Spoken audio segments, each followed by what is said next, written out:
Pues como todos los martes vamos a informar sobre el pulso de la salud y terminando la exposición abrimos para preguntas y respuestas. Empezamos con el doctor Jorge. Con su permiso, señor presidente, muy buenos días. Saludos y respeto a todas las mujeres en este y todos los días. Continuamos el informe de los medicamentos adquiridos por el sector salud para nuestro país. En la primera imagen les recuerdo que se han distribuido hasta hoy 672 millones de medicamentos y material de curación. Y en la siguiente lámina les muestro que durante la primera quincena de marzo se distribuirán 81.617.099 piezas de medicamentos y de material de curación en las 32 entidades federativas. Derivados de la compra consolidada INSABI 2022, la compra de INSABI y de UNOPS garantizará un abasto mayor del 95% de las claves solicitadas para este primer semestre. En la siguiente vemos que en los últimos 7 días se entregaron 11.079.531 piezas de medicamentos y de material de curación y están en tránsito 7.587.408 piezas. Asimismo, la siguiente, durante la semana del 28 de febrero al 4 de marzo se distribuyeron 6.155 piezas de medicamentos al Estado de México, 139 piezas de medicamentos contra el cáncer el 2 de marzo. Y el 7 de marzo, con ayuda de Birmex, Sedena y la Fuerza Aérea, se enviaron 896 piezas de medicamentos antirretrovirales a 11 entidades federativas, así como la redistribución de 2.671 piezas de medicamentos para el cáncer al Estado de Quintana Roo. En la siguiente, con la suma de 31 entidades federativas, el INSABI, de acuerdo al plan de distribución de la última milla y con ayuda de la Sedena y Birmex, ha podido distribuir en lo que va del año en 14 estados 14.326.993 piezas para poder abastecer así a 1.165 unidades estatales de salud y del Instituto Mexicano del Seguro Social. Y por último, les informamos que del 27 de febrero al 4 de marzo se prepararon 2.912 mezclas de medicamentos, en particular oncológicos, para pacientes del Hospital General de México, del Instituto de Enfermedades Respiratorias, del Instituto Nacional de Cancerología, del Hospital Infantil de México y el Hospital Regional de Ixtapaluca, estos dos últimos incorporados a esta unidad de mezclas. Muchas gracias. Con su permiso, presidente, secretarias, secretarios, muy buenos días tengan todas y todos ustedes. 8 de marzo, día para tener muy presente lo que nos falta para lograr la igualdad de los géneros. 8 de marzo, Día Internacional de la Mujer. Vamos a comentar sobre la situación de la pandemia y del avance de la vacunación. Ya tenemos 6 semanas consecutivas de reducción epidémica. Las 32 entidades federativas tienen curvas epidémicas prácticamente en el mínimo en los 3 indicadores fundamentales, tanto los casos nuevos ocurridos como la hospitalización como las defunciones, con un desfase que es conocido de aproximadamente una semana entre cada uno de estos eventos. En nuestra curva epidémica vemos que abrimos la semana con una reducción de 41% y solamente 0.4% son casos activos. Lo mismo en la hospitalización, vemos que tenemos una reducción comparativa con el punto máximo de la epidemia que ocurrió en la segunda ola de 92%. Solamente 10% de las unidades COVID de camas con ventilador y 13% de las camas generales están ocupadas. Y finalmente en el indicador de mortalidad también vemos una reducción absoluta de 89%. Es una señal muy consistente, como lo hemos venido comentando desde que empezó esta tendencia hace 6 semanas. Es lo que está ocurriendo en la gran mayoría del mundo y siempre aclaramos, mientras la epidemia persista en cualquier parte del mundo, todos los países tenemos la posibilidad de que exista un repunte o una nueva ola. Sin embargo, hoy por hoy tenemos una tendencia claramente a la reducción y hemos llegado a niveles mínimos de lo que caracterizamos como periodo interepidémico o periodo entre las distintas olas. Es posible que en esta ocasión sea más sostenido el periodo interepidémico en la medida en que tenemos una muy amplia cobertura de vacunación y también la inmunidad acumulada por haber presentado exposición al virus SARS-CoV-2 es muy amplia en toda la población de México. Veamos en la vacunación, tenemos que hemos estado esperando las 18 millones de dosis de vacunas que llegaron en la semana inmediata anterior, que ayer fueron distribuidas, como lo explicará el general secretario, y están ya en todos los puestos de vacunación en toda la República, esperando tener una nueva avance muy importante en la vacunación. Se han aplicado ya 184 prácticamente millones de dosis en 85.3 millones de personas, la enorme mayoría con esquema completo. La cobertura general en personas adultas ya ha quedado en 90%, posible que esto ya no incremente más. El esquema primario ya todas las personas que en su momento desearon vacunarse y se acercaron a los puestos de vacunación fueron vacunadas. Como le hemos puesto, esto se compone de 90% en población adulta, 53% ya en adolescentes de 14 a 17 años de edad, lo que hace un promedio nacional de 87% para todo este grupo de edad desde los 14 años. Finalmente, en los refuerzos es donde hemos seguido avanzando aún más rápido. 70% es la cobertura en personas de 60 años y más y 47% desde los 30 años en adelante. Recordamos que hemos recibido en México 220.5 millones de dosis con el embarque de la semana previa de 18 millones de dosis de Astra. Tenemos suficiente no solo para completar los refuerzos que están programados, sino para mantener suficiencia de vacunas conforme las personas van cambiando de edad y entran al grupo que es candidato a vacunarse. Tenemos suficiente. Y del mecanismo COVAX todavía nos queda por recibir algunas dosis adicionales que lo iremos anunciando conforme se concrete el ofrecimiento por parte de COVAX de acuerdo a la manera en que funciona y vayamos precisando cuáles y cuántas vacunas vamos a tener aquí en México. Muchas gracias. Buenos días, señor presidente. Buenos días, integrantes del gabinete, medios de comunicación y quienes nos siguen en diversos medios. Respecto al regreso a clases, el presente ciclo escolar tenemos 208.807 instituciones educativas que ya se incorporaron. En alumnos tenemos 22.922.433 y en docentes contamos con 1.905.995. Afortunadamente y gracias a la participación de todos los que integran la comunidad escolar, pues vamos viendo que va avanzando.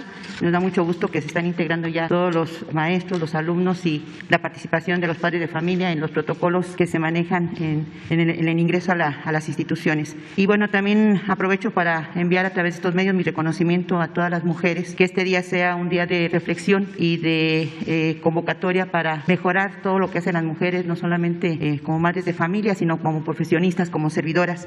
Y coincido con lo que decía Malala Yousafzai, que la educación es un poder para las mujeres y que debemos, por lo tanto, decirles a todas nuestras jóvenes que sus voces son importantes y deben ser escuchadas. Muchas gracias. Sería cuanto, señor presidente. Con su permiso, señor presidente, vamos a hacer el informe de la distribución de vacunas. Se arribaron el 28 de febrero más de 14 millones de dosis. El día 2 y el 4 de marzo arribaron 2.032.000 y el 4 1.980.000. Estos son un total de 18.051.300 dosis que fueron concentradas a INCAN y a Birmex. Ahí se están notificando. El día de ayer se tuvieron listas para distribución a los estados 6.780.580 dosis para su distribución. Adelante, por favor. Se realizó la distribución por vía aérea a 7 entidades federativas, organizando 2 rutas aéreas con 2 aeronaves de la Fuerza Aérea Mexicana. La ruta 1 tuvimos Chihuahua, Sonora, Baja California y Baja California Sur, y la ruta 2 Yucatán, Quintana Roo y Chiapas. En la distribución terrestre fueron 5.391.270 dosis distribuidas. Asistieron a las instalaciones de Birmex e INCAN a recoger sus vacunas 4 entidades, la Ciudad de México, Puebla, Querétaro y Tlaxcala, y se organizaron 6 rutas para atender a 15 estados. La primera se cubrió para San Luis Potosí, Tamaulipas, Nuevo León y Coahuila. La número 2, Aguascalientes y Zacatecas. La 3, Michoacán, Jalisco y Colima. La 4, Nayarit, Durango y Sinaloa. La 5, Veracruz y Tabasco. Y la 6, hacia Guerrero. Todas estas les proporcionó seguridad como normalmente se realiza con personal de la Guardia Nacional, del Ejército Mexicano y de la Armada de México. Adelante, por favor. Aquí en resumen, el día de ayer 7 se hizo la distribución de los 6.780.580 dosis, 5.391.270 vía terrestre, vía aérea 1.389.310. Se distribuyó a 26 entidades federativas, se organizaron 31 escoltas de seguridad en las rutas para su distribución. Realizamos 9 operaciones aéreas con un total de 13 horas con 35 minutos de vuelo y en resumen de personal empleado, 938 elementos, 93 vehículos y 2 aeronaves para realizar toda esta operación. Es todo, señor presidente. Bueno, 12 comentarios. Uno que tiene que ver con la situación de la pandemia. Es muy favorable el reporte porque está disminuyendo el contagio y son menos los hospitalizados y lo más importante, son menos los fallecimientos. Es algo que debemos de tomar en cuenta. Se debe fundamentalmente al buen comportamiento del pueblo de México, de todos, el apoyo que se recibió desde el principio de los médicos, las enfermeras, todos los trabajadores del sector salud, el apoyo de los gobiernos extranjeros que nos ayudaron para tener equipos y sobre todo la vacuna, que fue decisiva para que nos protegiéramos. Esto acompañado de la labor de miles de promotores de la salud, de las brigadas Correcaminos, que se han dedicado a vacunar hasta en las comunidades más apartadas. Tomemos en consideración que somos de los 10 países con más dosis aplicadas en el mundo. No sé si tienes el informe. Ya se han recibido más de 220 millones de dosis. De acuerdo a este informe que se tiene a nivel internacional, la cantidad menor, pero no consideran otras fuentes que tenemos de abasto de vacunas. De todas formas, es el lugar 10. No, el otro, de favor, el otro reporte. Si no, Laura se los puede enviar. Bueno, mientras llega ese, vemos los resultados. Ahora sí pongan la que tenían, nada más a ver si está actualizada. Estamos en el 25. Miren esto. ¿Tienen la otra? A ver si la pones primero. Aquí están, países con más vacunas en el mundo, en el lugar 10. Y esto, decía yo, fue lo que nos protegió, sobre todo en la nueva variante, esta que ya está debilitándose. Y vamos a los resultados en cuanto a lo que más duele, la pérdida de vidas humanas. De 30 países que hemos estado evaluando, estamos en el lugar 25 en fallecimientos por habitante. Nuestros hermanos de Perú están afectados. En el caso de América Latina, estamos desde luego abajo de Perú, abajo de Brasil, abajo de Estados Unidos, abajo de Argentina, de Colombia, de Trinidad y Tobago, de Paraguay. Esta es nuestra proporción, 2.538 fallecidos por millón de habitantes. Y para comparar, Estados Unidos, 2.900 fallecidos por millón. Entonces, vamos saliendo. Desde luego vamos a seguir vacunando. Queremos seguir convenciendo a quienes no quieren vacunarse. Afortunadamente en México es poco el porcentaje. La mayoría de la gente sí está vacunada y ya con refuerzos. El caso, por ejemplo, de la Ciudad de México casi es 100%. Y esto ayuda mucho. Ya se demostró que en esta nueva variante, quienes estábamos vacunados, nos protegimos más de quienes no tenían la vacuna. Entonces, esa era una información para toda la gente, para el pueblo de México. Las cosas buenas que se han logrado con el esfuerzo conjunto del pueblo y de las autoridades. También informarles que vamos hoy a tener un evento por el Día de las Mujeres a las 10 de la mañana, que estamos a favor de la igualdad de las mujeres en todos los planos y que estamos luchando para que se haga realidad esa igualdad también en todos los terrenos y sobre todo la igualdad económica, la igualdad social. No queremos ni hombres ni mujeres en la pobreza. Es lo que más nos importa, el que se pueda combatir la desigualdad económica y social que padecemos y que afecta a hombres y a mujeres. Ese es el centro de nuestra preocupación y de nuestro quehacer público y vamos a seguir trabajando. En eso se ha avanzado mucho porque en los programas de bienestar son más las mujeres que se benefician que los hombres. En las becas, en la pensión para adultos mayores, en el apoyo a personas con discapacidad, hasta en el trabajo del campo ya están participando más en los programas las mujeres. Ayer hablábamos de la entrega gratuita de fertilizantes y ya en un porcentaje de más del 30% son beneficiarias, son mujeres las que reciben este abono, este fertilizante para el cultivo de la tierra. Entonces vamos a estar a las 10 de la mañana en el lago en honor a las mujeres para seguir luchando por la igualdad. Muy bien, vamos a los que quedaron pendientes. Diego Elías Cedillo, luego es Judith Sánchez, adelante. Buenos días, señor presidente, buenos días, secretarios, secretaria, buenos días a todos. Diego Elías Cedillo, Tabasco Hoy, Campeche Hoy, Quintana Roo y Diario Basta de Grupo Cantón. Señor presidente, con base también en el día 8 de marzo, conocer su opinión, cómo ha sido la evolución de la mujer en la historia de México. Desde aquella época en la que Elvia Carrillo Puerto, si no me equivoco, en Yucatán, ocupó una diputación, se dio este primer inicio de la vida pública en el país de las mujeres. Conocer, presidente, por qué usted ha nombrado a mujeres en puestos relevantes del gabinete, en su momento a la secretaria de Seguridad, Rosicela Rodríguez, a la secretaria de Educación, Delfina Gómez, a la primera gobernadora del Banco de México, etcétera, las ministras de la Corte. ¿Cuál ha sido la razón por las cuales usted las ha nombrado? ¿Y cuál sería el legado que usted que usted gustaría dejar en el país al terminar su mandato para todas las mujeres de México? Gracias. Bueno, primero hay que recordar en este día que la lucha por la igualdad de las mujeres surge del movimiento revolucionario de México. No se puede olvidar a Leona Vicario, que es compañera de Andrés Quintana Roo y se enfrenta al conservadurismo cuando el movimiento de independencia enfrenta al principal ideólogo del conservadurismo, a Lucas Alamán. Hay una carta bellísima de Leona Vicario en respuesta a un planteamiento machista de Lucas Alamán, conservador y machista. Luego en la Reforma lo mismo, es cosa solo de pensar en Margarita Más de Juárez, cómo se lleva a sus hijos al exilio mientras el presidente está luchando por la República. Fallecen hijos de la familia Juárez en el extranjero. Él no puede más que recibir la noticia y su mujer es la que le ayuda para seguir luchando por la transformación de México. No recuerdo ahora, pero por eso están las redes. Hay una mujer, una heroína de Sinaloa, creo que de Mocorit, que tenía 9 hijos y los ofrece todos a la causa de la República. A lo mejor encontramos la historia. Luego en la Revolución, pues las Adelitas, mujeres del pueblo, mujeres campesinas, luchando por la igualdad económica y social. Carmen Cerdán, imagínense, y muchas otras mujeres. Y en efecto, en el sureste es donde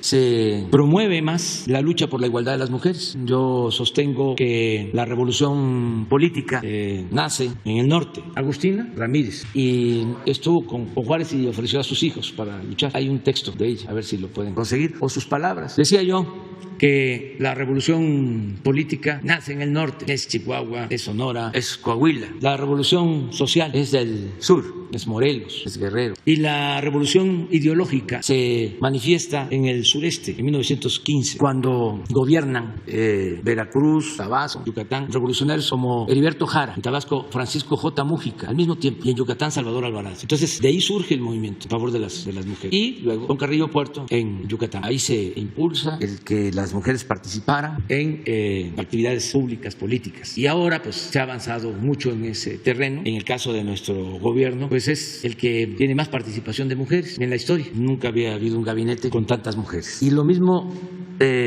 sucede en el Poder Legislativo, son mujeres, creo que está a la mitad, no sé exactamente la proporción, pero sí deben de ser, sí, 50%. Y se está avanzando también en el Poder Judicial, ahora ya hay 4 ministras, nunca había habido tantas mujeres también en la Suprema Corte de Justicia, pero lo más importante es seguir avanzando en lo social, en combatir la desigualdad económica y social, combatir la pobreza, porque estamos hablando de millones de mujeres en la pobreza, y también seguir creando una cultura que no mantenga actitudes autoritarias, machistas, que se respete a las mujeres, que se les proteja, que no haya crímenes de odio, que no haya feminicidios, todo eso lo tenemos que ir logrando. Es un proceso iniciado que va a seguir dando frutos. Eso es lo que puedo comentar. Gracias, presidente. Ahora, el día de ayer, el secretario de Gobernación, Adán Augusto López Hernández, y la secretaria de Seguridad, Rosa Isela Rodríguez, se reunieron con el nuevo titular del Consejo Coordinador Empresarial, Francisco Cervantes. Conocer, presidente, si usted ha tenido oportunidad de hablar con el nuevo presidente del Consejo, saber cuál es su opinión ahorita de esta nueva transición en la cúpula económica del país. Y también, presidente, aprovechando este tema económico, saber cuál va a ser el destino del excedente que implica el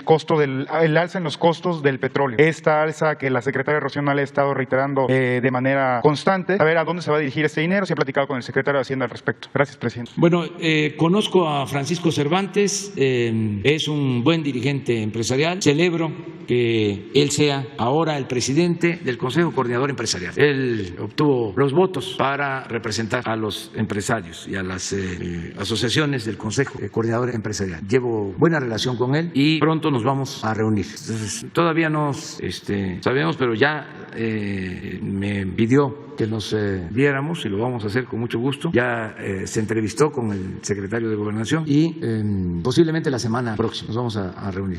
Es una muy buena persona, nos ha estado ayudando porque él era ya presidente de una cámara. Yo creo que la Concamín ya era el presidente y son 7 votos para elegir. Y tengo entendido de que él obtuvo en una primera ronda 5 y luego muy acertadamente los 2 que no estaban pensando en votar por él se adhirieron, de modo que obtuvo los 7 votos necesarios. Es legal y legítimamente el presidente del Consejo Coordinador Empresarial. Y vamos a mantener buenas relaciones, sin duda. La otra pregunta que me hiciste.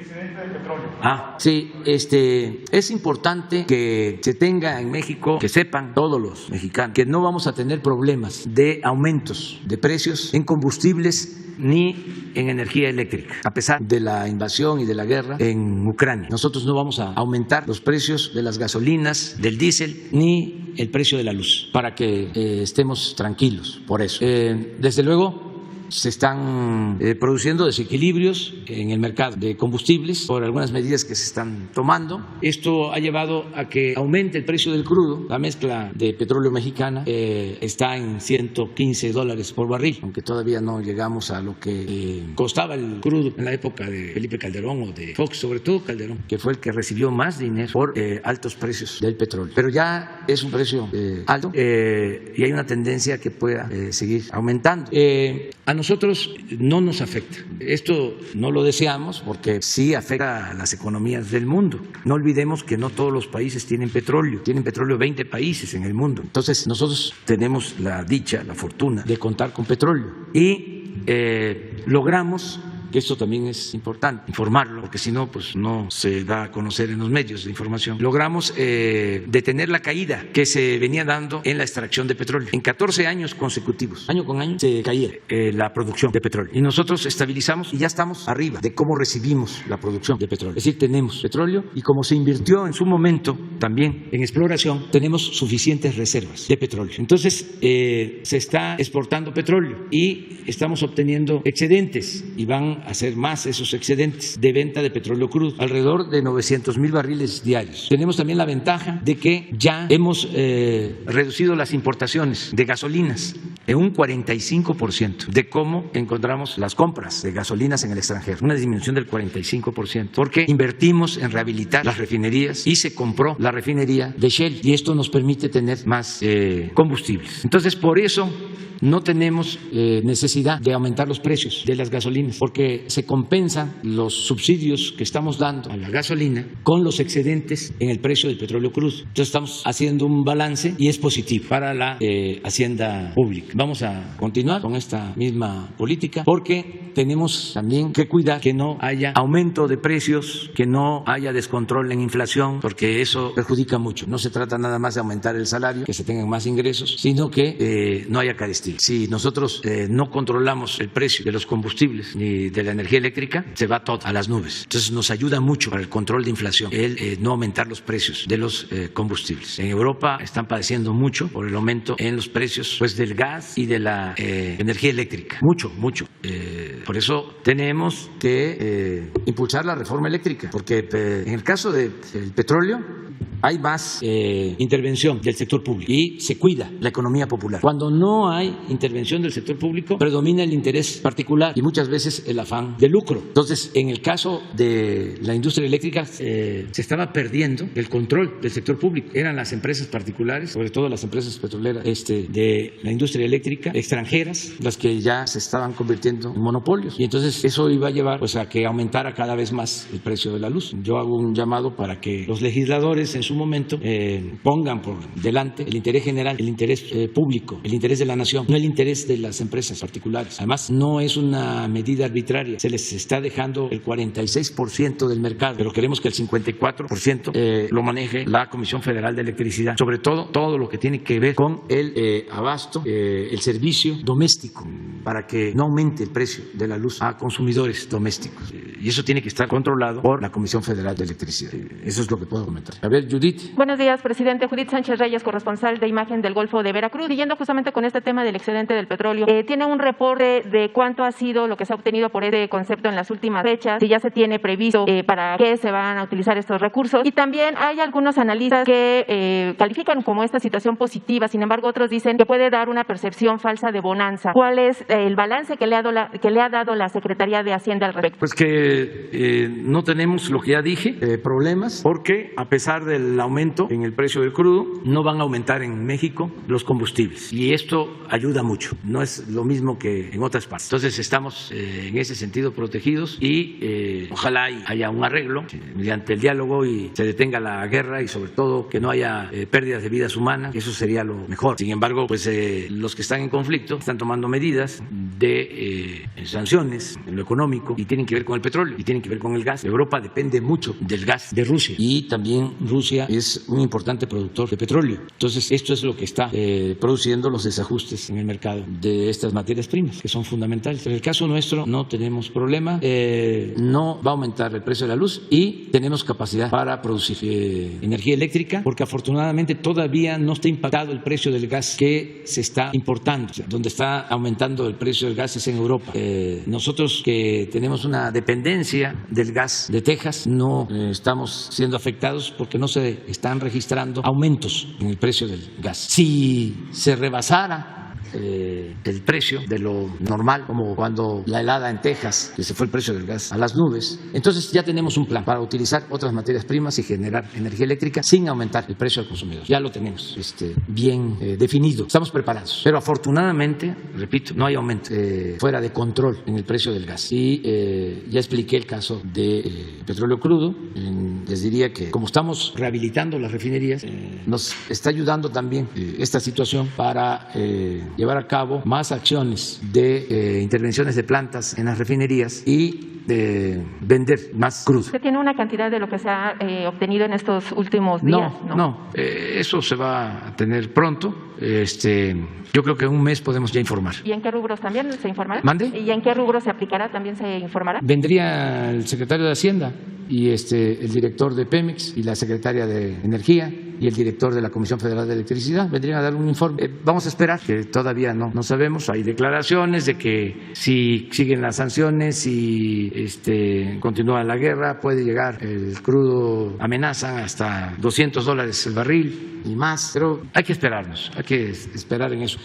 Los excedentes que se obtienen por el incremento de precios, porque se tiene un precio estimado en el presupuesto, en la ley de ingresos, esos excedentes, o sea, si supera el precio que se estimó en el presupuesto, el precio del crudo, si hay excedentes, hay una fórmula de distribución donde no todo le queda a la federación. De lo que se obtiene de excedente va a los estados, un porcentaje. Lo que nos queda a nosotros como federación, la mayor parte va a compensar lo que puede significar o que podría significar los incrementos en los precios de los combustibles. Para decirlo con más claridad, lo utilizaríamos para subsidiar los combustibles, o sea, para que no aumente el precio de las gasolinas ni del diésel y que no nos afecte.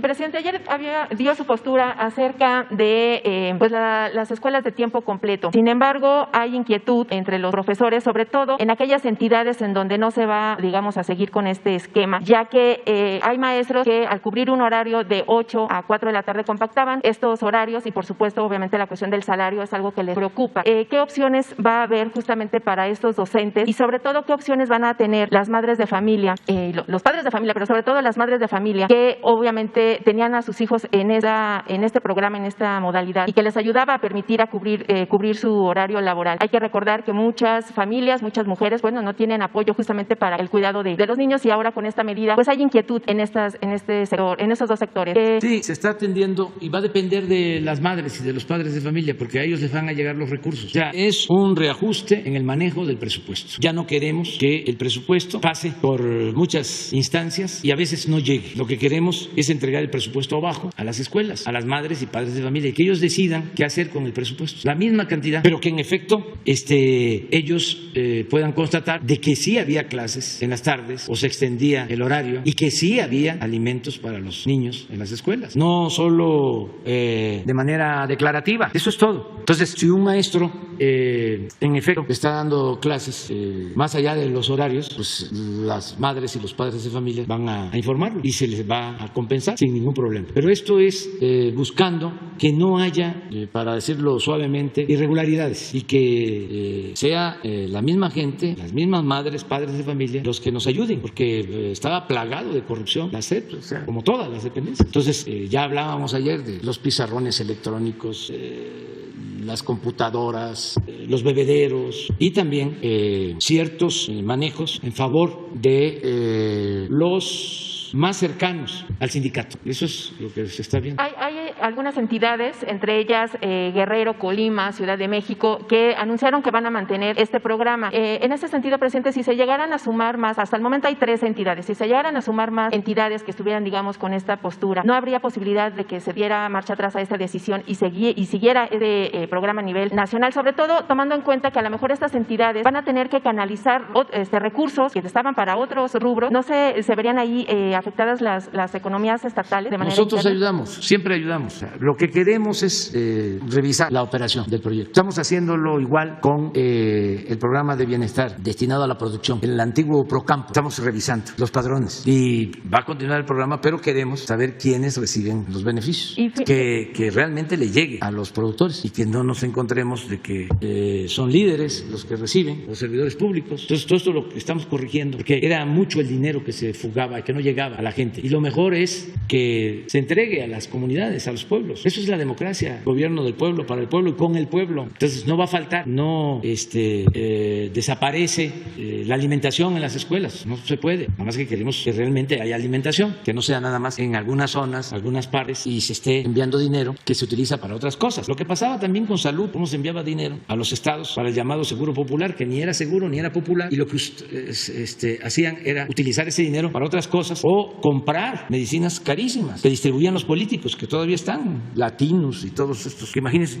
que hacían su agosto, todavía tienen clientes en estados, y hacían su agosto porque ahora están financiando a periodistas. Imagínense qué negocio tenían, que eso les ha dolido mucho. Entonces, pero es eso básicamente, ¿no? Y aquí lo vamos a ir viendo y no hay ningún problema. A mí me llamó la atención, decía yo, porque hasta Claudio X González, Martín Moreno, escritor conservador, y finalmente reaccionario, defendiendo la educación pública. ¿No? ¿Qué está pasando? Ahora son defensores de la educación pública. ¿Ustedes creen que Martín Moreno le preocupe la educación pública? ¿A Claudio X González le preocupa la educación pública? Finalmente, presidente, la filtración de los audios en donde está involucrado el fiscal Alejandro Gertz Manero, más allá de que es un caso de índole personal y todo lo que conlleva, ¿esto no ha de alguna manera puesto como en alerta al gobierno federal en el sentido del espionaje a otras dependencias de Procuración de Justicia? Porque finalmente se revela una vulnerabilidad, por decirlo de alguna manera, que incluso también pudiera estar pues en ese contexto la propia presidencia de la República. ¿Usted ha considerado pues tomar en cuenta esta situación, sobre todo por lo que se está viviendo a nivel interno, pero también tomando en cuenta el contexto internacional, presidente? Gracias. Pues mire, sigue habiendo espionaje de grupos de intereses creados. Ayer hablaba yo de abogados, de políticos corruptos, de las grandes corporaciones, de los conservadores, mafia política. Eso siguen haciendo esa labor. Hace poco nos informaron de que todo este grupo que está en contra nuestra habían comprado aparatos, y esto aprovecho para informar porque puede ser que no sea cierto, pero son capaces de todo para sacar información de los celulares. No sé, porque no tengo yo experiencia en estas cosas, en esas tecnologías, pero es sacar las memorias de los teléfonos, hackear. Acabamos de recibir en la oficina un correo del teléfono del gobernador de Sonora, Alfonso Durazo, pidiendo un apoyo económico, y ya se le habló ayer. Pues eso está de moda, y es que le hackearon su teléfono. Eso, WhatsApp. Y sí, es que yo no puedo explicar bien exactamente, pero sí, son notas, sí, es WhatsApp. Entonces, que habían comprado un equipo de muchos millones de dólares para intervenir y sacar información, pero esto con propósitos políticos. Es un grupo opositor a nosotros. No me informaron más, porque se reunieron. O sea, porque están decididos a seguir en la senda del golpismo mediático. Entonces, es sacar información para hacer escándalos con los medios. O sea, no, nosotros no podemos estar prohibiendo nada de eso. Prohibido prohibir. Sí, es ilegal, pero se van a sentir perseguidos. Ya ven cómo son de hipócritas. Les gusta tirar la piedra y esconder la mano. Entonces, no, el que nada debe, nada teme.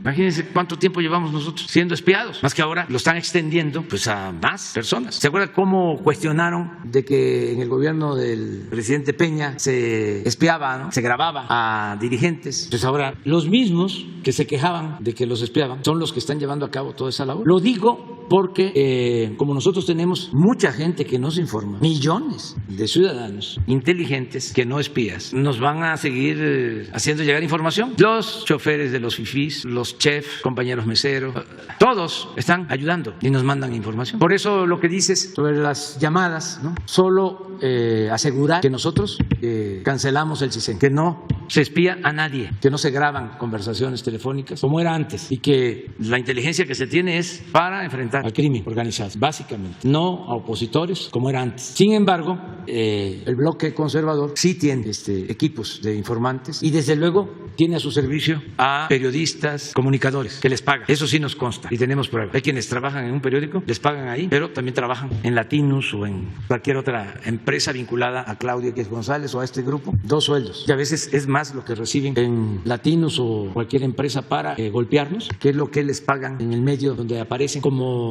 fachada. Eso sí está comprobado y generalizado. Entonces, nada más que eso no les va a funcionar. Es la máxima de que la calumnia cuando no mancha tizna, que es lo mismo que se decía hasta hace poco, porque esto de la calumnia cuando no mancha tizna viene desde el siglo XIX, pero en el siglo XX se decía, en el argot del periodismo, calumnia, que algo queda. Es lo mismo.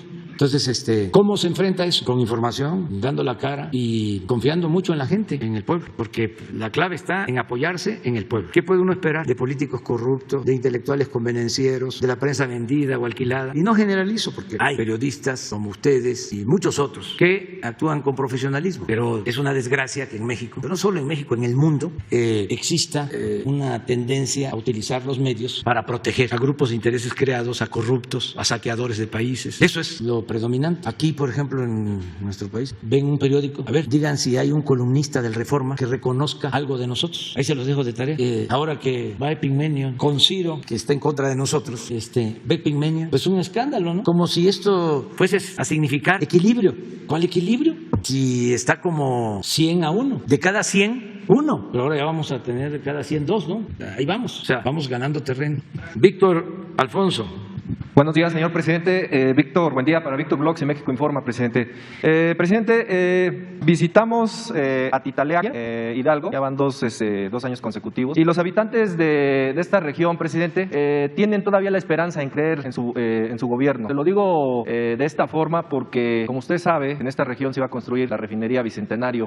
Como usted lo sabe, pues solamente se construyó una barda perimetral y que pues, prácticamente nos costó a todos los mexicanos 620 millones en el sexenio de Felipe Calderón, presidente. Al momento de escuchar lo que usted comentó aquí en la conferencia de prensa de que tiene la intención de construir un hospital, los colonos pues tienen esa confianza en usted de regresarles un poquito lo que le robaron en esos años, porque al fin y al cabo, presidente, la gente todavía pensaba que se iba a construir la refinería, incluso pues todavía el sentir, y bueno, parte de otra desgracia que ocurrió allí, presidente, de una explosión de una empresa de agroquímicos, que pues sinceramente sí llama la atención el sentir de la gente, presidente, de que al parecer han sido olvidados, no han sido escuchados por el gobierno, presidente. Entonces, lo que piden los habitantes, presidente, es de que si les puede brindar la atención, sobre todo para revisar la cuestión de salud de esa explosión, porque hay habitantes que se encuentran afectados. Y también le quiero comentar por parte de ellos que piden que el hospital sea de especialidades para que puedan atender las situaciones que se presentan ahí. Además de que se están pues realizando acciones, sobre todo en el ámbito ecológico, presidente. No sé si podría pedirle la atención a la secretaria de Medio Ambiente, María Luisa Albores, para que vaya a revisar lo que está sucediendo, porque se está construyendo un basurero también ahí, y lo que no quieren ahí los habitantes es de que se afecte los mantos acuíferos de la región, sobre todo para el abasto del agua, presidente. Además de que hay muchos problemas ecológicos, presidente, también lo comento para que si pues más bien lo puedan atender, presidente, ¿no? Este sería mi primer planteamiento y ahorita le hago otro planteamiento. Sí, vamos a atender esta demanda y sí se va a utilizar una parte del terreno para la construcción del hospital y va a ser un hospital de especialidades. Es el hospital que se inundó en Tula. Entonces, en ese terreno que estaba destinado para la refinería, que sí, en efecto, son como 600 hectáreas, se va a construir en una esquina el hospital. Inclusive no va a ocupar mucha superficie y vamos a buscar darle una ocupación, beneficio de la gente al terreno, porque esa obra ya se canceló. Estaba incluso mal planeada, porque se hizo con propósitos políticos. Los que se acuerdan de este asunto seguramente saben de que hubo una especie de convocatoria a todos los estados y todos los estados o los gobiernos ofrecían terrenos, hicieron negocio porque compraron terrenos. En Guanajuato, por ejemplo, compraron una gran extensión de terreno porque supuestamente ahí se iba a colocar la refinería y se demostró que compraron los terrenos a precios elevadísimos. Se aprovecharon para hacer negocio. Hubo corrupción. Entonces al final deciden, va a ser Hidalgo, cerca de Tula, Iztalaquia, y empiezan, pero en efecto nada más construyeron la barda y la cancelaron y quedó el terreno y ahora ese terreno es el que vamos a utilizar, pero no todo, para la construcción del hospital, que es un compromiso que tenemos y lo vamos a cumplir, y va a ser un hospital de especialidades. Por lo otro, decir que estamos atendiendo toda la zona, se está rehabilitando la refinería de Tula, se está construyendo una planta coquizadora, en toda la región hay trabajo porque estamos invirtiendo 50,000 millones de pesos en la construcción de la coquizadora, que es para extraer gasolinas, no producir combustóleo y no contaminar. Entonces estamos invirtiendo bastante toda esa región y vamos a seguir ayudando a los pobladores de Hidalgo. Continúan los programas de bienestar para todos. Yo creo que ellos ellos se dan cuenta, la gente se da cuenta de que es distinto, ya no es lo mismo de antes. Ahora mismo estamos adelantando los apoyos a los adultos mayores, se están dispersando todos los recursos por lo de las vedas y eso va a seguir en beneficio de Hidalgo y en beneficio de todos los habitantes del país. Presidente, la petición que me habían hecho los habitantes de que vaya la secretaria de Ecología, sí, o de Medio Ambiente, más bien es de Medio Ambiente, no es de Ecología, es de Medio Ambiente, para que revisen lo que le acabo de comentar de la situación del basurero, ¿no? Sí, por favor. Le pedimos a María Luisa Albores que vaya allá. Presidente, mire, ahorita que estaba usted hablando de temas de bienestar, también le hago otra petición por parte de los beneficiarios de las becas, sobre todo, no sé si le den informe de que se estén dando de baja beneficiarios, porque, bueno, hablo en general, no quiero poner un tema de un estado o hablo en general, presidente. Usted sabe que siempre que le he venido a plantear estos temas, hablo en general para que la gente pues sea beneficiada, porque no me gusta traer agenda de un municipio ni de un estado, me gusta hablar en general y hablar por la gente. Le vuelvo a repetir, no sé si le informen que estén dando de baja beneficiarios, sobre todo en becas básicas y alumnos también de educación superior, sobre todo en la beca de Jóvenes Viviendo el Futuro. No tengo esa información, pero vamos a pedir que nos informen. No hay instrucción para dar de baja, al contrario. Le comento hay que incrementar el número de becas. Le pide a la gente que revise ese tema,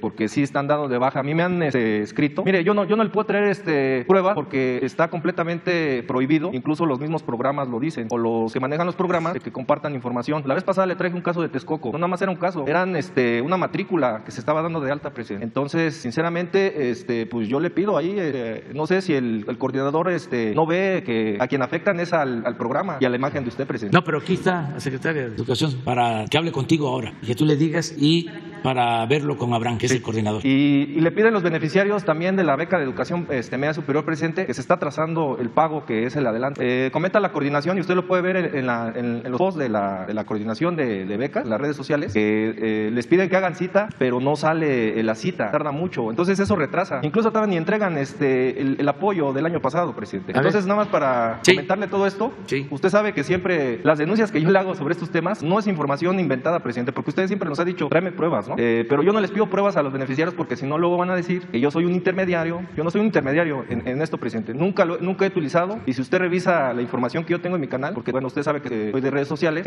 nunca les pido información por lo mismo, porque si no malinterpretan, no vayan a decir que yo estoy gestionando estos apoyos. Nunca lo he hecho, siempre lo he hecho con la intención de informarles nada más, y sobre todo la fuente oficial, que son ellos. Nunca he ido a otro extremo, presidente. Lo vamos a hacer, vamos a revisarlo, y qué bueno te lo planteas, porque todo esto nos ayuda a empujar el elefante. Gracias, presidente. Carlos Guzmán. ¿Qué tal, señor presidente? Carlos Guzmán de ABA Noticias Veracruz.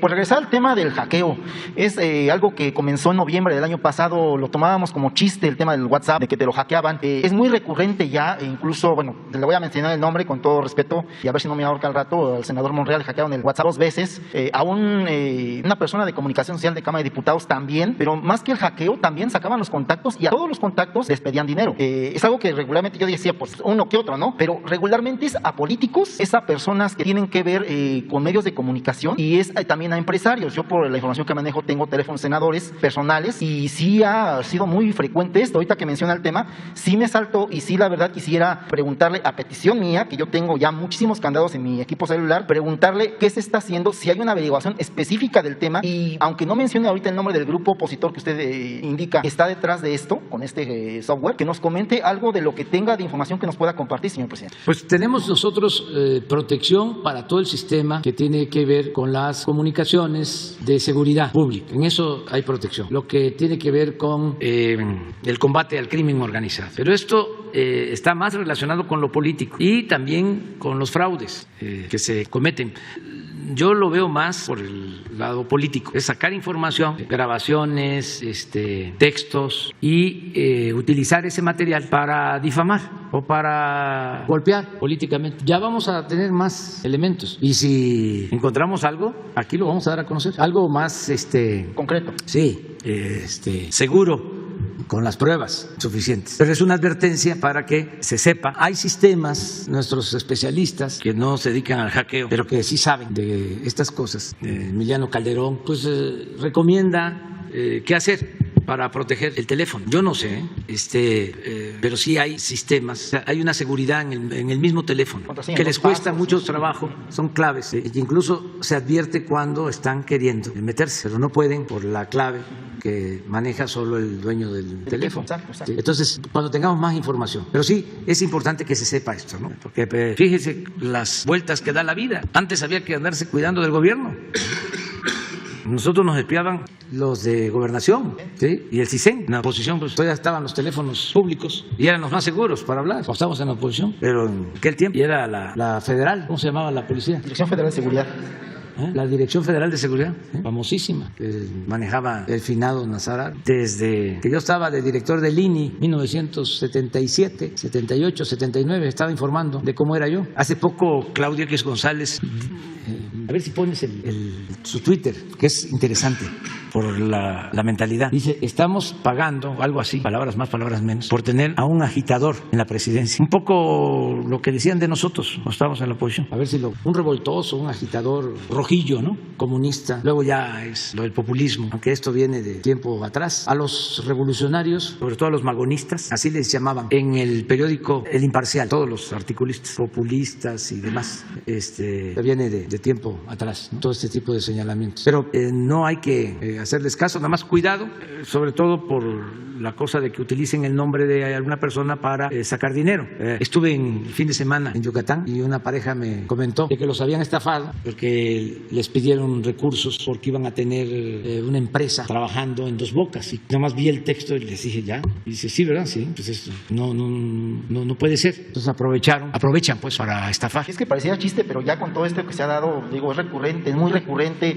Le menciona pues funcionarios públicos que yo tengo, por fortuna, por el trabajo que estoy haciendo, teléfonos directos de funciones de primer nivel, que te empiecen a enviar que necesito dinero por un accidente. Sí. Es algo ya de locos, señor presidente. Así fue lo de ayer del gobernador de Durazno. De Durazno. Oye, él no sé por qué no lo comentó, pero tiene a lo mejor sus razones, pero sí.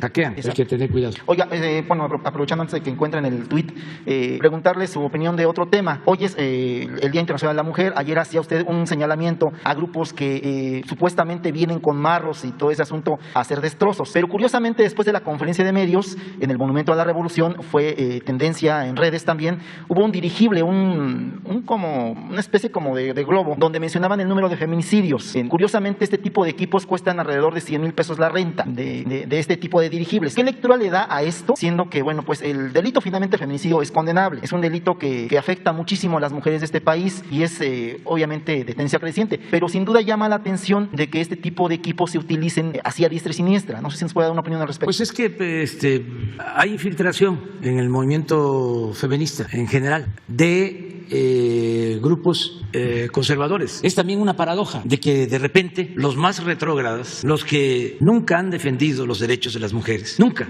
se conviertan en feministas con el propósito de dañarnos, de afectarnos. Quieren mostrar que hay inestabilidad política, que es un país, lo dije ayer, en llamas. Entonces andan buscando casos espectaculares. Pues por eso el escándalo de la casa rentada. Gris. Sí, imagínense convertir eso en trending topic. Pero es un asunto nada más de sentido común. O sea, ¿cómo es que el presidente de México utiliza sus influencias y le otorgan contratos a una empresa petrolera para que esa empresa petrolera o un funcionario de esa empresa petrolera le rente la casa a uno de los hijos del presidente? O sea, una barbaridad. Y lo convierten en una gran nota. Y dicen, periodismo de investigación. Es un periodista que le paga a Claudio X González, un mercenario. Dice Carmen Aristegui, es que se trata de un periodista muy serio, de prestigio. ¿De dónde viene el periodista? Pues de un periódico de Guanajuato, de derecha. Ahí se formó. ¿Cuándo estos periódicos ayudaron a que triunfara nuestro movimiento? Nunca. Los periódicos conservadores. El Norte, pues, yo podía ir a Nuevo León a una gira, no existía. Y si acaso iban a sacar algo en contra para publicar. Y así el AM en Guanajuato, y así los de Jalisco, y así en todos lados. No es el caso, por ejemplo, de Por Esto o de Noticias de Oaxaca, para hablar de otros, o del Istmo. Muy pocos programas de radio que yo me acuerde muy pocos. Bueno, en Tijuana, las estaciones del ingeniero Bonilla, ahí se nos dio espacio. Un señor Carrizales, que no se me va a olvidar nunca, de Guaymas. Ese, hasta en los momentos más difíciles, nos abría el micrófono. Allá en mi tierra, los de telereportaje, en radio estoy recordando. Ya les comenté de un conductor de radio en Guanajuato que me hace una entrevista, es duro en las preguntas y lo corren de la radio y me habla para decirme, tiene usted razón. Entonces los medios no ayudaron al movimiento, ni el proceso. O sea, y dicen, nosotros no tenemos que ver nada con la política, nosotros nos dedicamos al periodismo. Pues sí, es un periodismo, pero no es el periodismo de Daniel Cabrera ni de los Flores Magón, no es el periodismo comprometido, es el que administra el escándalo, la descomposición política, la descomposición social. Es como algunos sectores, ¿no?, de la llamada sociedad civil que se la pasaban haciendo análisis de la realidad, pero ya cuando iba uno a decirles, oye, hay que cambiar la realidad, no, yo en eso no me meto, puro análisis de la realidad. Y se trata de transformar la realidad de opresión y de injusticias. Entonces,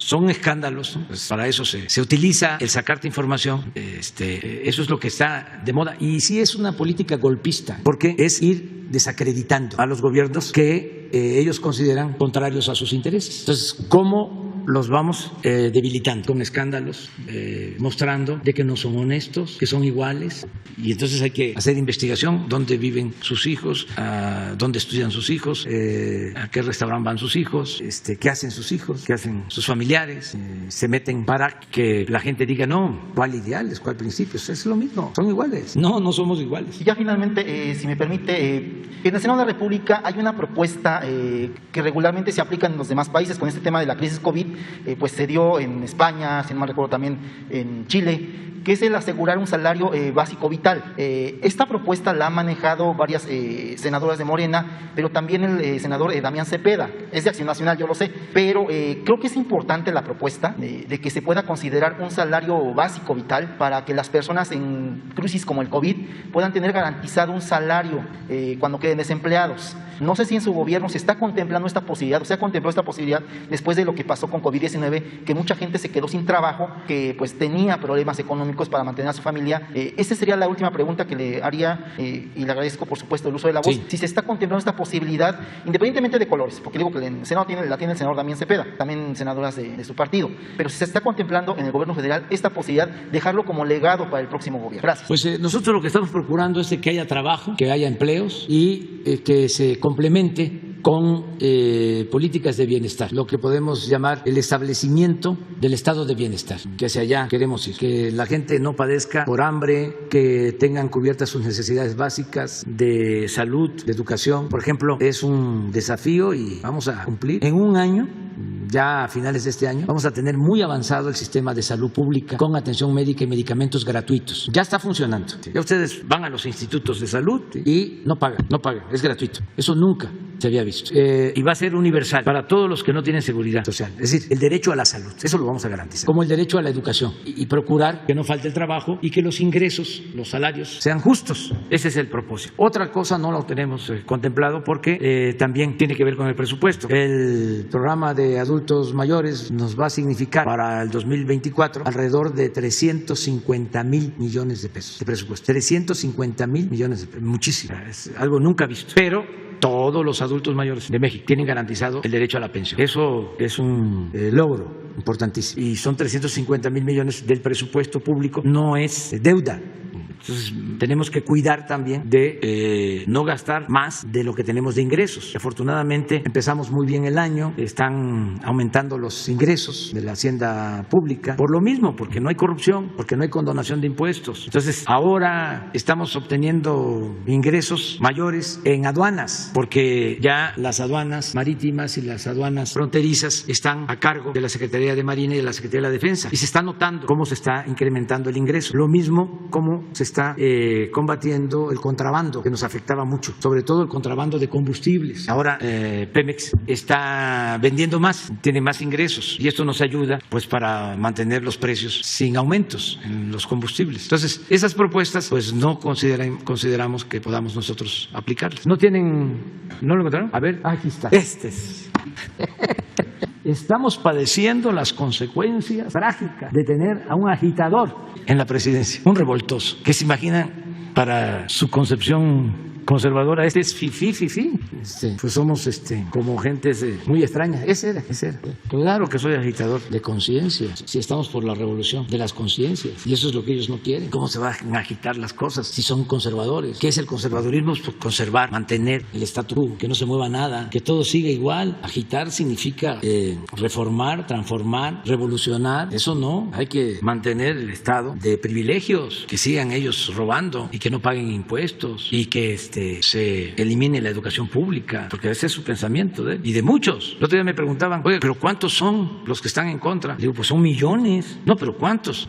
Pues yo calculo que como un 20, 25, hasta 30% de los ciudadanos tienen pensamiento conservador. Y si estamos hablando del 30%, estamos hablando de 25 millones. Son muchísimos. Les comentaba yo una vez que en la pirámide poblacional, de abajo hacia arriba, de cada 10 de los de abajo, 9 simpatizan. Pero ya empieza a angostarse la pirámide, clase media, baja, media alta, ya empieza a ser distinto. Ya cuando llega a clase media alta, ya llega como de cada 10, 8 en contra y 2 a favor. Y ya en la punta, ya es 9-1. Y a veces hasta más en contra. Porque me decían, ¿y cómo le hace para aguantar tantos cuestionamientos e insultos? Pues soy muy consciente de que en una sociedad como la nuestra, pues hay quienes desean mantener sus privilegios, pero hay quienes tienen derecho a vivir con justicia y con dignidad, y yo lucho por ellos. Entonces lamento mucho que se enojen conmigo los de arriba. Ojalá y cada vez logremos que de las clases medias haya más humanismo, más fraternidad, y se voltee a ver hacia atrás y se le dé la mano al que se quedó atrás para que se empareje. Eso se puede lograr, cuesta, pero se tiene que ir logrando. Pero hay que estar conscientes de que no se puede tener todo el apoyo de todo el pueblo. Así son las democracias. Nosotros tenemos la ventaja que tenemos en general el apoyo del 70%, y eso nunca se había visto, y menos en un proceso de transformación donde se sienten afectados grupos de intereses creados. Entonces vamos avanzando, vamos bien.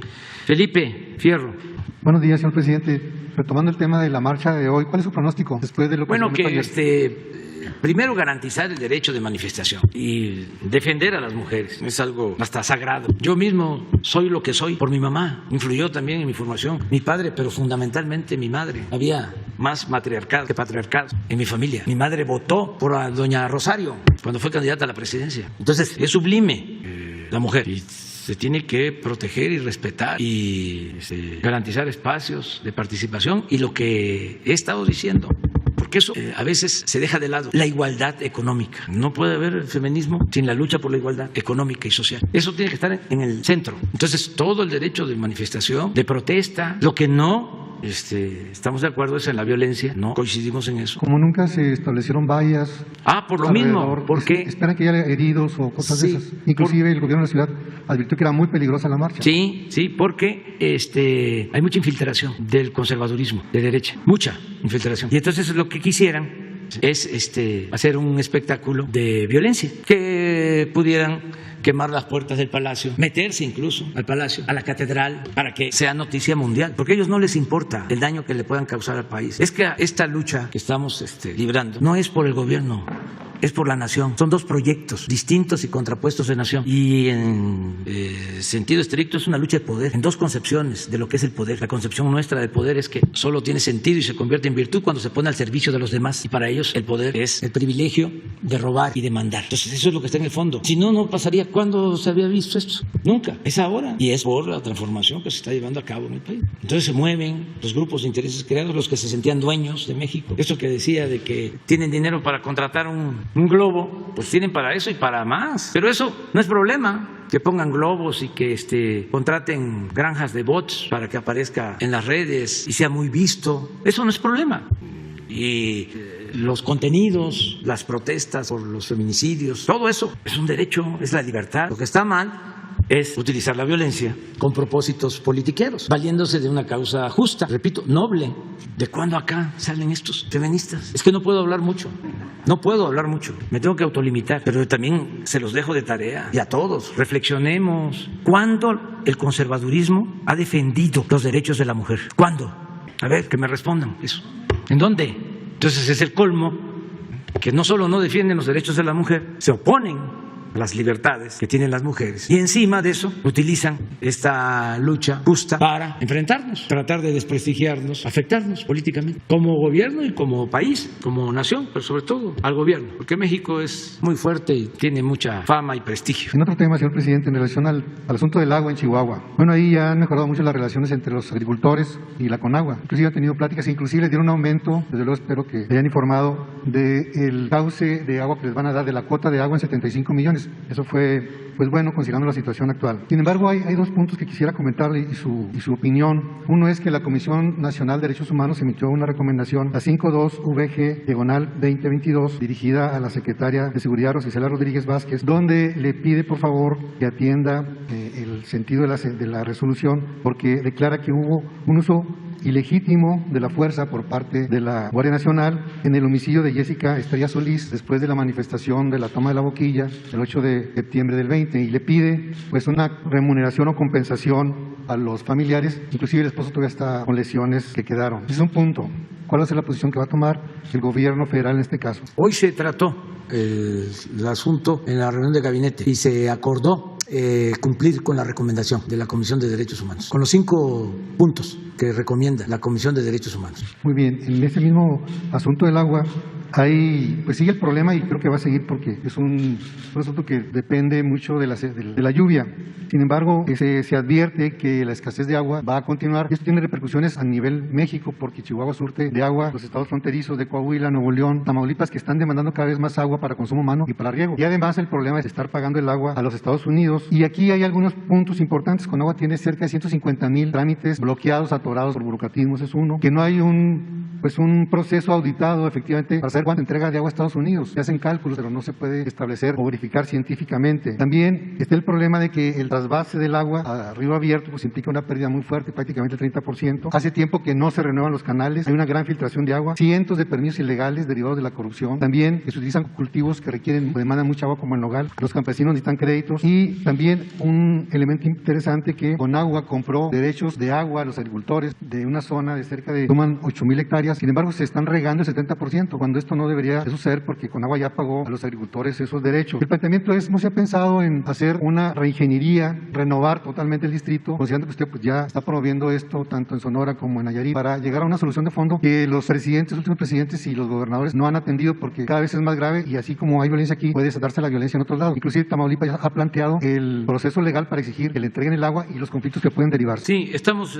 atendiendo esto, y sí, en efecto, hay que ocuparse del problema de la escasez de agua, sobre todo en el norte, y estamos ya tomando medidas. Primero, no otorgando permisos para la instalación de plantas como las cerveceras, que demandan de mucha agua, como fue el caso de la consulta que se llevó a cabo en Mexicali. Ya ese problema se resolvió, porque la planta se va a ubicar en Veracruz, donde hay agua. No es lo mismo Mexicali que Veracruz cuanto a disponibilidad de agua. No olvidemos que en el sureste se tiene el 70% del agua del país, agua disponible, agua limpia, saludable, aun cuando ya hay también problemas de contaminación, pero hay disposición o hay reservas suficientes de agua. Entonces, poner control a eso, que se origina fundamentalmente por la corrupción. Los permisos se entregan por corrupción. Lo otro tiene que ver con el manejo de los distritos de riego, que también están controlados por caciques. Esto viene de tiempo atrás, los que utilizan el agua para sus cultivos y tienen el control de los distritos o del agua de una región. Todo esto se está también atendiendo, que no haya esos acaparamientos del agua, y también que no se utilice el agua en cultivos que requieren de mucha agua, y que esto limita la utilización del agua para usos domésticos. Entonces estamos también trabajando en eso. Y lo tercero, que es muy importante, es tecnificar, el que se tengan recubiertos los canales, que no haya fugas. Esto tanto en los sistemas de riego como en los sistemas de distribución de agua en las ciudades, porque hay una fuga promedio en las ciudades de cuando menos el 30% del agua, porque se trata de tubería ya de mucho tiempo y no se invierte en estar cambiando esas instalaciones, cuando eso significaría ahorrar mucha agua y otras medidas. Pero sí estamos en ese camino. No es fácil, va a llevar más tiempo. Lo importante es que no se retroceda, que no se vuelva a lo que sucedía antes, de que entregaban estos permisos, por ejemplo lo de Mexicali, que no se regrese a lo que pasó en La Laguna, que ya esos modelos productivos no se sigan promoviendo. En el caso de la laguna, la siembra de la alfalfa sí es muy importante. La producción de leche en la región, muy importante. Y es una fuente también de ingresos y de empleos. Pero es mucho el consumo de agua. Entonces se agotan los mantos acuíferos y ya el agua que se extrae es agua de mala calidad, incluso con arsénico. Ya un agua que afecta a la salud. Entonces ya eso no puede seguir pasando, sucediendo. Entonces nosotros vamos a ir resolviendo todo esto, pero va a quedar pendiente mucho. ¿Habrá algún punto para realizar algún plan o concretamente en la zona del río Conchos? Vamos a seguir trabajando en Chihuahua, en todo lo que tiene que ver con el agua y en el norte en general. O sea, yo creo que a partir de tu intervención le vamos a solicitar a Germán Martínez de Conagua que nos presente un plan y sobre todo un pronóstico de cómo vamos a estar en cuanto a la temporada de seca. ¿Qué podemos hacer para prevenir por la posible escasez de agua en el norte? Muchas gracias. Bueno, ya. Mañana sí. Hoy sí, vamos ahorita al acto y sí tengo trabajo aquí de oficina. Sí. Bueno, mañana. Tú que vienes de lejos, te quedas y para mañana. Tú también. 2, 3, 4 y 5. Pura mujer.